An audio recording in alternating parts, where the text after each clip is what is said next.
नमस्ते, स्वागत छ यहाँहरूलाई मेरो च्यानलमा। आज म फेरि अर्को रेसिपी लिएर आएको छु। आज म यहाँहरूलाई लोकल कुखुराको झोल कसरी बनाउने भनेर देखाउन गइरहेको छु। यदि यहाँहरूले अहिलेसम्म मेरो च्यानल सब्स्क्राइब गर्नुभएको छैन भने प्लिज मेरो च्यानललाई सब्स्क्राइब गरिदिनु होला र बेल आइकनलाई पनि प्रेस गरिदिनु होला। यसको लागि मैले लिएको छु 1 केजी लोकल कुखुराको मासु। म चाहिँ यसमा फ्रेस मसला बनाएर हाल्छु।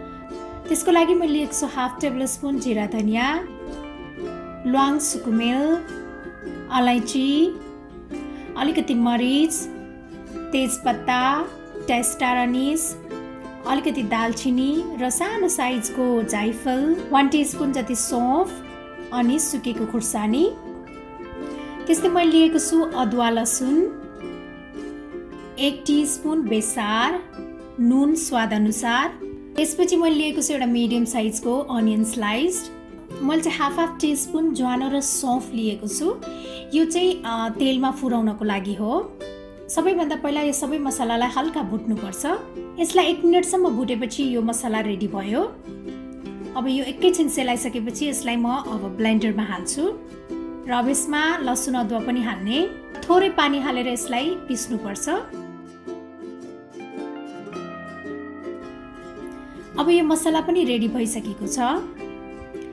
अब मैले कराई बसालेको छु। कराईमा चाहिँ तोरीको तेल हाल्नुपर्छ। तेल तातिसकेको छ। अब यसमा ज्वानो र सौंफ पनि फुराउने।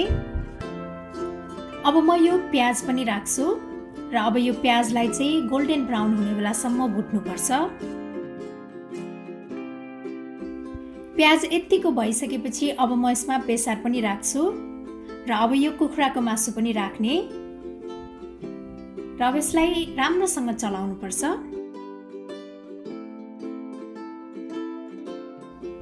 एकैछिन चलाइसकेपछि अब यसमा नुन पनि राख्ने र फेरि एकपटक चलाउने र यसलाई कभर गरेर मधुरो आँचमा 15 मिनेटसम्म पकाउनु पर्छ। 15 मिनेटपछि यो मासु यतिको बनेको छ।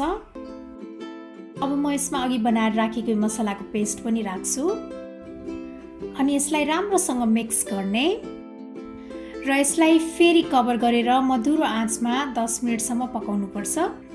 यो रस बनाउनको लागि चाहिँ मैले पानी तताइसकेको छु। अब मासु यतिको भइसकेपछि यसमा चाहिँ एउटा मिडियम साइजको चप टमेटो पनि राख्ने र यसलाई एकैछिन चलाएर यो टमेटोलाई चाहिँ पाक्न दिनुपर्छ।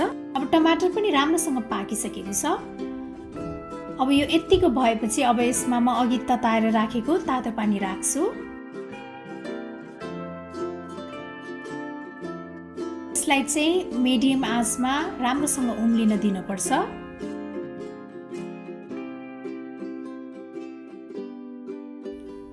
अब यो झोल यतिको भइसकेपछि यसमा चाहिँ हरियो धनिया राख्ने, एकैछिन चलाउने।